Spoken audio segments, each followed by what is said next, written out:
Donald Trump's the most investigated former president since Nixon. And unlike Nixon, he's not holding on to a pardon. Whether Trump is ultimately indicted or not now turns more on one person than any other. And it's a person most Americans can't even name. I mean, it's not a Bill Barr type or Bob Mueller, although you can think of this person in a way as the Mueller of New York. And while this person's not famous, well, his job certainly is. Being the top prosecutor in Manhattan is an iconic position. It's the stuff of legend in film and comics, where the DA, or Harvey Dent on the big screen, presides over the big calls in New York. Well, right now, the New York DA is running this accelerating criminal probe of Trump Org.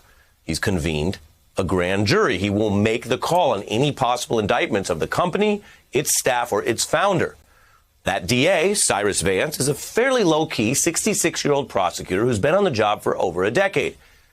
He hasn't become as nationally famous as figures like Giuliani or Mueller, but he will make one of the most consequential calls in the history of the American presidency. How did he get here? We are really interested in using all the tools we have. So we started the Pro Hoops program.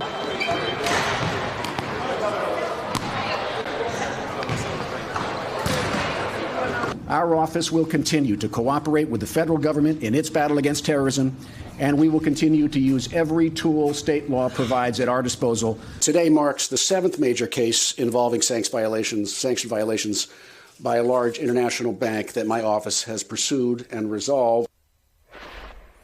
New York DAs don't just pick cases they want. They're in Manhattan. The city's legendary CEOs, bankers, power brokers present all kinds of tests. The last DA, before Vance, won big fraud cases against the big kahunas like the Bank of Credit and Commerce International. And just like some of the questions that face the Trump org right now, legally there is a fine line between aggressive business tactics and outright fraud. Now, as DA, Vance launched a major economic crimes bureau. He's pledged to be active in patrolling the entire financial community. On the other hand, he was criticized for following the path of many other prosecutors after the 2008 financial crash, treating most banks' activities as something more akin to bad judgment than crime. He was criticized for ignoring many big banks while making a case out of actions by quite a small community bank in Chinatown, which was a case his office went on to lose. What the DA accused Abacus Bank of was ridiculous and really nothing, considering what the big banks were doing. All of the too big to fail banks, Morgan Stanley, Goldman Sachs, JP Morgan Chase, and Citicorp, have admitted to massive crimes. It's clearly not a big bank. And clearly it was not representative of the entire financial community. But I think the principle was the same. The larger principle here is deciding when a company's crimes are so severe it should be indicted as a criminal enterprise or seriously fined while it continues to do business. Vance has been winning large bank settlements, $14 billion overall, and plowing some of that money into what he calls other legal priorities, like addressing the systemic backlog in evidence for dealing with sexual assault cases. That's actually something he told us about here on MSNBC.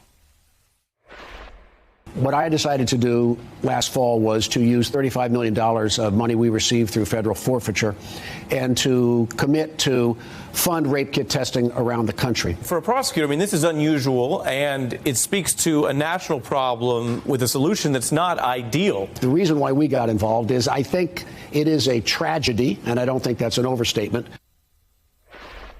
Authorities say the money recovered from banks in that program led to over 180 new arrests. Vance's allies say it's the kind of innovative approach that shows how much he really cares about those issues going back years. But you should know advocates also criticize his office for its approach to allegations of sex crimes against high-profile defendants like Jeffrey Epstein and Harvey Weinstein. Vance said Epstein should get the lowest possible sex offender status in a court proceeding. He charged and then dropped a New York sex crimes case against a prominent French politician. Some legal experts said he bungled that case and it should have been handled differently. Others said he was actually scared to finish the job. District Attorney Vance has abandoned an innocent woman and has denied an innocent woman a right to get justice in a rape case.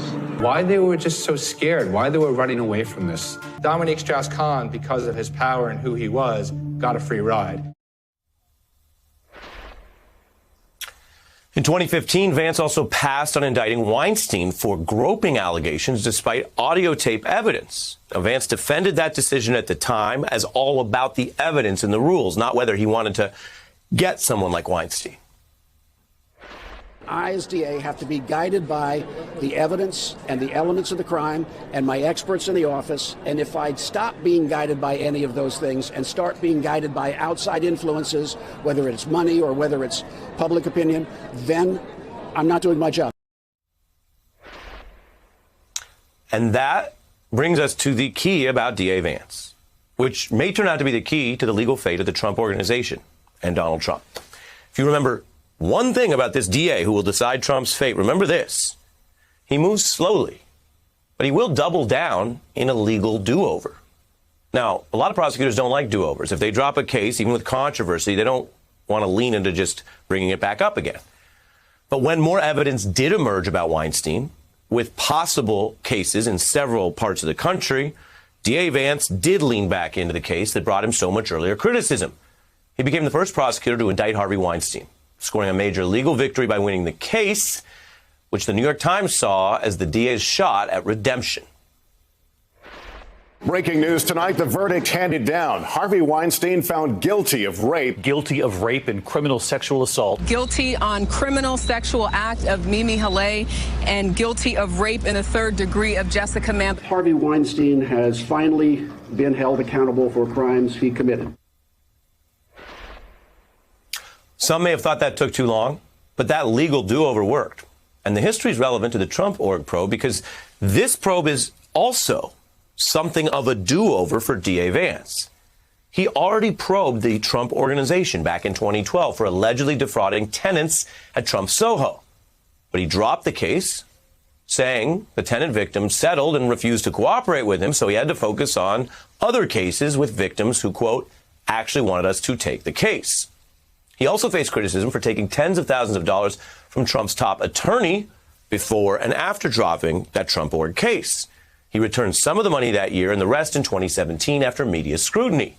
And he seemed more warm to Trump, according to some, after the 2016 election, even writing this note that, quote, criminal justice issues were important to President-elect Trump and offering collaboration. Now, we asked Vance's office about that for tonight's report. They stressed that Vance personally supported Clinton over Trump and that the letter was more about what they see as the DA's traditional intergovernmental relationships with all White Houses, irrespective of political party. So some prosecutors might want to leave that old Trump org case with some of those things I just mentioned and the controversy, just leave it behind. But Vance clearly doesn't avoid do-overs when he has the evidence. And that brings us tonight to the ultimate do-over. The DA of New York's second probe of Trump org, an outcome that may define not only his entire legal career, but also, quite literally, the next few years of Donald Trump's life. And just as in past do-overs, which showed a willingness to get more aggressive and assertive, DA Vance has already deployed his power, in this case, to succeed legally where others failed, waging and winning that multi-year battle to seize Donald Trump's elusive secret tax returns, setting new case law about the presidential power, about the idea that no one's above the law, a win at the Supreme Court itself.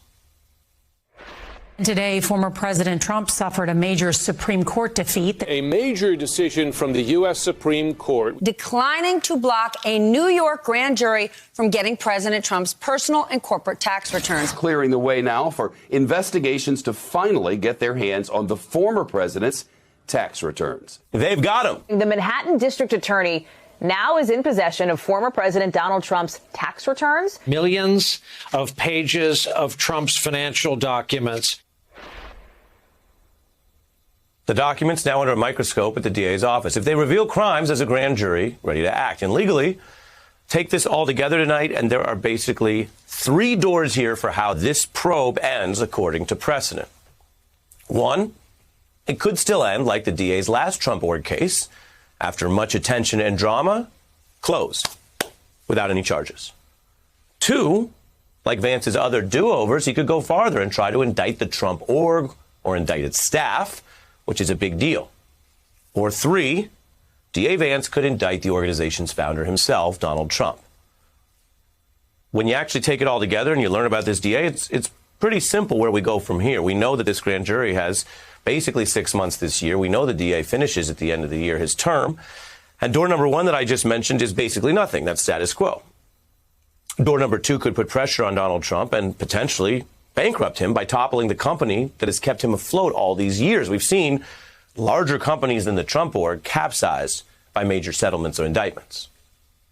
And then there's door number 3. That would be unprecedented in history. An ex-president reporting into central booking for a mugshot and then the trial of the century. Now, as a matter of law, former presidents are citizens. They're not immune from this kind of investigation or prosecution. They don't have the powers or protections of a sitting president. Facts. But I'm also here to give you context beyond facts. As a matter of practical reality, the indictment of any ex-president, let alone this one, would take America into uncharted territory at a time of tremendous upheaval. Will that alone impact this DA? Well, as he said after one of those other controversial cases, he says he only follows evidence and the elements of the crime that he would have to prove, not, as he put it, quote, outside influences or public opinion. Well, no other case has ever tested that goal and that principle as much as this one. So perhaps understanding this particular DA will help us inform our understanding of what he might do on this very big question.